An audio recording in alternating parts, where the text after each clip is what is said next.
नया साल मनावे।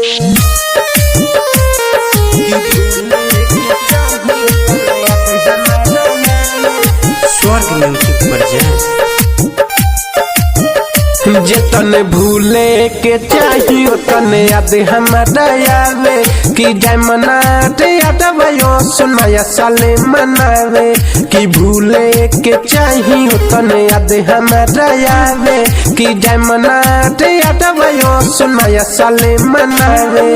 ओ कदा बिना न हमसे जियल जाई ताना मारे सब जब हम जाई ले गावे कि भूले के चाहिए उतने याद हमारा आवे कि जाय मनाते यादवयो सुनाया साले मनावे कि भूले के चाहिए उतने याद हमारा आवे कि जाय मनाते यादवयो सुनाया साले मनावे।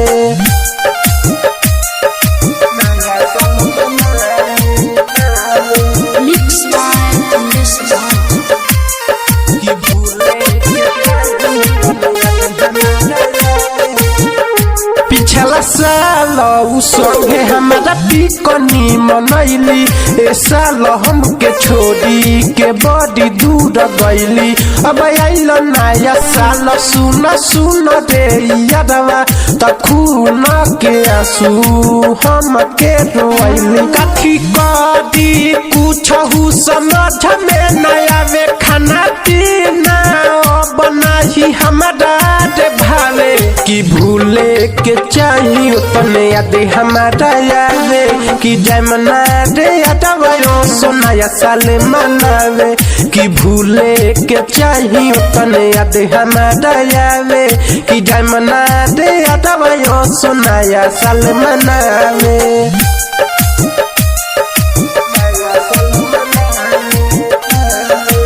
स्वर्ग म्यूजिक पर जाए